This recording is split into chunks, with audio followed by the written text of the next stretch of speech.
السلام علیکم ناظرین کرام، نئی ویڈیو میں آپ کو خوش آمدید کہتے ہیں۔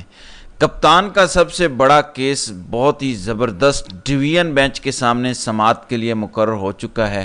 خان نے اگر عدالتی فیصلوں کے نتیجے میں ایک ایسا دباؤ بلڈ کرنا ہے جس کے بعد کمپنی پیر پکڑنے پر ایک بار پھر مجبور ہو جائے گی، اس میں یہ کیس بہت زیادہ اہمیت رکھتا ہے۔ اگر اس وقت خان کو فوری طور پر کسی کیس میں سزا ہونی ہے تو وہ یہی کیس ہے، جس کے بعد انہیں مزید 1.5-2 ماہ جیل میں رکھا جا سکتا ہے۔ اس دوران نئی ڈیولپمنٹس ہو رہی ہیں۔ قاضی صاحب کو ایکسٹینشن دینے کے لیے نیا منصوبہ دوبارہ سے پش کیا جا رہا ہے، اس سے بھی آپ کو آگاہ کرتا ہوں۔ ناظرین کرام، کمپنی کے کچھ ٹاؤٹس لانچ ہوئے ہیں جن کو معیشت کی الف بے کا بھی نہیں پتہ۔ معیشت کا پیمانہ یہ نہیں ہوتا کہ دالیں 40 روپے کلو تھیں یا 60 روپے کلو تھیں، یہ معیشت کا پیمانہ نہیں ہے، لیکن اس کے باوجود کیونکہ یہی زبان سمجھ آتی ہے نواز شریف کو، اور اس کے اب 1-2% جو سپورٹرز رہ گئے ہیں پورے ملک میں، ہم چاہتے ہیں کہ ان کو بھی ہم سیدھے رستے پر لے آئیں، کیونکہ یہ ہم سب کی طرح پاکستانی ہے۔ تو نواز شریف کا دعویٰ ہے کہ میرے دور میں قیمتیں بڑی کم تھیں۔ اب دیکھیں قیمتوں کا کیا حال ہے، اگر آپ اخبارات کو نکالیں، پیچھے چلتے چلے جائیں تو باقاعدہ اخبارات میں چھپا ہوا ہے کہ نواز شریف کے دور سے پہلے پچھلے دور میں قیمتیں کیا تھیں۔ مثلا نواز شریف اور مشرف کے دور کو کمپیریزن کیا گیا ہے کہ کس طریقے سے نواز شریف کے دور میں قیمتیں بڑھا دی گئیں۔ اگر اس طرح قیمتوں کا پیمانہ رکھا جائے تو آصف زرداری آج کہنا شروع کر دے گا کہ مجھے کیوں نکالا، کیونکہ میرے دور میں دیکھو قیمتیں کتنی زیادہ تھیں، کتنی اچھی تھیں۔ تو قیمتوں کا کارکردگی سے کوئی تعلق نہیں ہوتا۔ کارکردگی یہ ہوتی ہے کہ آپ نے ملک میں کتنا ڈالر جمع کیا، زر مبادلہ کے ذخائر کتنے آ گئے، مینوفیکچرنگ کتنی ہو گئی، اور اس سے جڑا ہوا روزگار ہو گیا، صحت ہو گئی، تعلیم ہو گئی، اور پھر استحکام یعنی انصاف، پولیس کیسی تھی، پٹوار کیسا ہے، عدالتیں کیسی ہیں، یہ چیزیں ہوتی ہیں گورننس۔ اس پہ نواز شریف آپ کو کبھی بات کرتا نظر نہیں آئے گا۔ مجھے آپ بتائیں کہ نواز شریف نے اپنی پوری زندگی میں کبھی کہا ہے کہ میں عدالتی نظام ٹھیک کروں گا، میں پولیس کا نظام ٹھیک کروں گا؟ کبھی یہ بات اس کے منہ سے آپ نے نکلتی دیکھی ہے؟ خان کا تو سارا نظریہ یہی ہے کہ میں نے نظام کو ٹھیک کرنا ہے۔ جب نظام ٹھیک ہوتا ہے ہر چیز آٹو پائلٹ پہ چلنا شروع ہو جاتی ہے۔ اب پھر سب کچھ اسحاق ڈار کے حوالے ہو گیا ہے۔ ملک کے پہلے ہی تباہی نکلی ہوئی ہے، جو کسر رہ گئی تھی وہ اب اسحاق ڈار نکالے گا۔ ہر چیز معیشت کی اسحاق ڈار نے دوبارہ اپنے کنٹرول میں کر لی ہے۔ جو وزیر خزانہ کمپنی لے کر آئی تھی اس کو سائیڈ لائن کیا جا رہا ہے، اور سب کچھ اسحاق ڈار نے کنٹرول کرنا ہے۔ تو مجھے تو خطرہ محسوس ہو رہا ہے کہ جو یہ پہلے تباہی کر کے گیا تھا اب اس سے زیادہ کر کے جائے گا۔ بہرحال اب آتے ہیں مین ٹاپک پر۔ ناظرین کرام، ایک درخواست سماعت کے لیے مقرر ہو گئی ہے۔ یہ بہت اہمیت کا حامل کیس ہے۔ اس میں خان کا کیس جسٹس میاں گل حسن اورنگزیب اور جسٹس بابر ستار کے سامنے ڈویژن بینچ میں لگ چکا ہے۔ اس میں ان کے وکیل ہیں بیرسٹر سلمان صفدر اور خالد یوسف چودھری۔ کیس یہ ہے کہ نیب یہ کیس 2019 میں بند کر چکا ہے۔ اس کے بعد ہم سب جانتے ہیں کہ آفتاب سلطان کو نواز شریف لے کر آئے، جو ان کے بڑے خاص آدمی تھے، انہوں نے بھی کہہ دیا کہ یہ کیس نہیں بنتا اور وہ مستعفی ہو گئے۔ پھر ایک خاص چیئرمین نیب لایا گیا اور اس نے تھوکا ہوا چاٹا اور یہ جعلی کیس بنا دیا۔ یہ دنیا کی تاریخ کا واحد کیس ہے جس میں 1 روپیہ بھی کسی بندے پر الزام نہیں ہے کہ اس نے لوٹا، چوری کیا یا کچھ کیا۔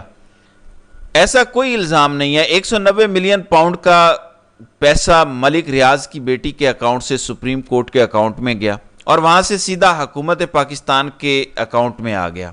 خان نے یہ پیسہ دیکھا بھی نہیں۔ یہ دنیا کی تاریخ کا واحد کیس ہے کہ جو ٹرانزیکشن ہے اس میں کسی بندے کو سزا دینے کی کوشش کی جا رہی ہے، بلکہ اگلے ہفتے سزا دینے کا پورا منصوبہ ہے۔ تو اب کپتان نے یہ کہا تھا کہ نیب نے یہ جو تفتیش کی تھی اور بند کر دی تھی اس کا ریکارڈ دیا جائے۔ اسے کیا ثابت ہوگا اگر یہ ریکارڈ مل جاتا ہے؟ اس سے یہ ثابت ہوگا کہ خان کو سیاسی بنیادوں پر ٹارگٹ کیا جا رہا ہے۔ تو سمجھ رہے ہیں آپ، یہ جو انہوں نے تفتیش کی تھی یا انویسٹیگیشن کی تھی، نیب نے یہ بند کر دیا تھا کیس 2019 میں، اس کی بنیاد یہ تھی کہ 190 ملین پاؤنڈ کیس میں برطانیہ میں کوئی جرم ثابت نہیں ہوا۔ تو ہم کیسے جرم ثابت کریں گے؟ اگر تو برطانیہ میں جرم ثابت ہو جاتا تو پھر ہم اس سے ڈاٹس کنیکٹ کر کے پاکستان میں اور پیسہ حاصل کر لیتے۔ میرا ایک سمپل سوال ہے، اور عقل مند لوگوں سے میں مخاطب ہوں، کسی 45% دماغ رکھنے والے سے مخاطب نہیں ہوں، سب عقل مند لوگ ہیں۔ قاضی صاحب نے ابھی ریسنٹلی ریمارکس دیے ہیں کہ 190 ملین پاؤنڈ چوری ہو گیا، اور پتہ نہیں لوگ چوری کرتے ہیں، بڑا بلڈر ہے تو اس نے یہ کر دیا، تو چوری کا لفظ استعمال کیا گیا۔ بار بار 190 ملین پاؤنڈ کی چوری کا کہا جاتا ہے۔ چوری کا الزام کس پر ہے؟ ملک ریاض پر۔ ملک ریاض پر 190 ملین پاؤنڈ چوری کا الزام ہے۔ کیا کوئی بتا سکتا ہے کہ یہ پیسہ ملک ریاض نے کہاں سے چوری کیا تھا؟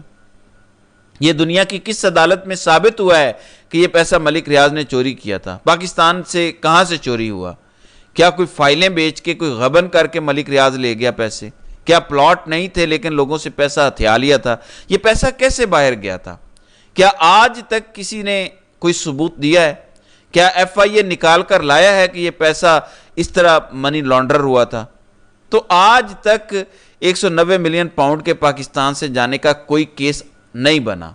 اصل جرم تو یہ ہے کہ یہاں سے پیسہ گیا کیسے، لیکن آئے ہوئے پیسے پر انہوں نے جرم بنا دیا ہے۔ اصل جرم ہے یہاں سے پیسہ باہر کیسے گیا، اس کا سورس کیا تھا، یعنی ملک ریاض نے وہ پیسہ کمایا کہاں سے تھا اور کس رستے سے باہر بھیجا۔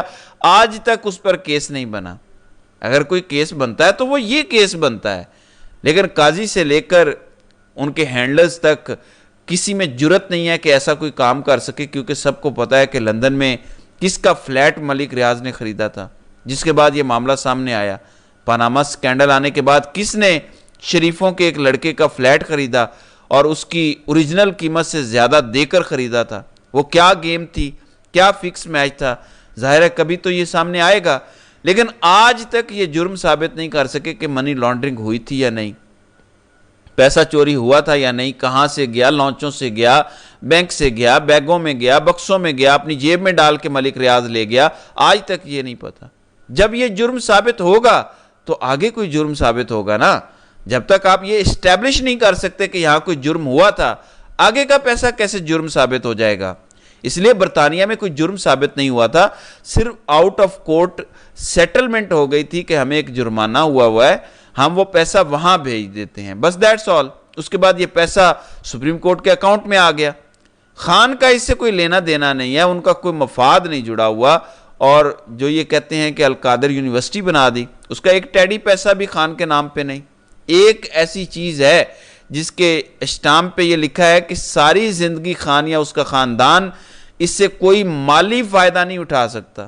اتنا پکا سارا نظام کیا ہوا ہے، پھر بھی کہہ رہے ہیں کہ القادر ٹرسٹ کیس بن گیا ہے۔ تو یہ کیس اس لیے امپورٹنٹ ہے کہ ابھی اس میں سزا اگلے ہفتے دینی ہے، یہ اب سماعت کے لیے مقرر ہو چکا ہے، جس میں اگر تو یہ دونوں ججز جسٹس بابر ستار اور جسٹس میاں گل حسن اورنگزیب سٹینڈ لے جاتے ہیں اور سٹے دے دیتے ہیں اس کیس پہ، کیونکہ سٹے کا کہا گیا ہے کہ اس کیس پہ سٹے مل جائے۔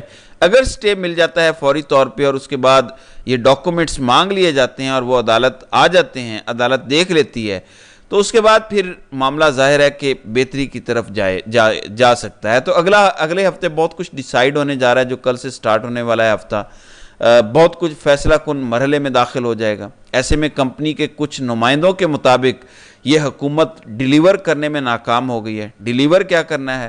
یاد رکھیں، الفاظ کا بڑا گورکھ دھندہ ہے۔ وہ کہتے ہیں کہ حکومت ڈیلیور کرنے میں ناکام ہو گئی ہے، کوئی گورننس نہیں ہے، کوئی معیشت کا انہوں نے حل نہیں نکالا، جبکہ میں آپ کو سمجھاتا ہوں کہ ڈیلیور کرنے میں ناکام کا ایک ہی مطلب ہوتا ہے کہ اسٹیبلشمنٹ کی طرف سے جو مطلب لیا جاتا ہے وہ یہ ہے کہ یہ ہمیں چہرہ فراہم کرنے میں ناکام ہو گئے ہیں، ہم جو کر رہے ہیں وہ چھپ نہیں پا رہا، عوام کو نظر آ رہا ہے، یعنی گورنمنٹ سٹرونگ انف نہیں ہے کہ ہمیں کور فراہم کر سکے۔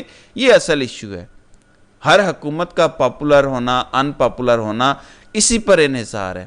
اب شہباز شریف صرف ایک کام کر رہا ہے، ساری مان رہا ہے اسٹیبلشمنٹ کی، لیکن دوسری چیز اسٹیبلشمنٹ کے لیے اتنی ہی امپورٹنٹ ہے جتنی کی باقی ساری باتیں ہیں۔ وہ چہرہ شہباز شریف ہو، نواز شریف ہو، مریم ہو، زرداری ہو، وہ فراہم کرنے میں ناکام ہے۔ اس لیے کمپنی کے لوگ اب بولنا شروع ہو گئے ہیں کہ یہ حکومت جانے والی ہے اور جلد فارم 47 اور 45 کا معاملہ کھلنے جا رہا ہے۔ تو یہ اس وقت تک کی صورتحال ہے۔ تو دیکھتے ہیں کہ آگے چل کر مزید کیا ہوتا ہے۔ تو ناظرین کرام، آپ کی اس ویڈیو کے حوالے سے کیا رائے ہے؟ آپ اپنی رائے کا اظہار کامنٹ سیکشن میں ضرور کیجئے گا۔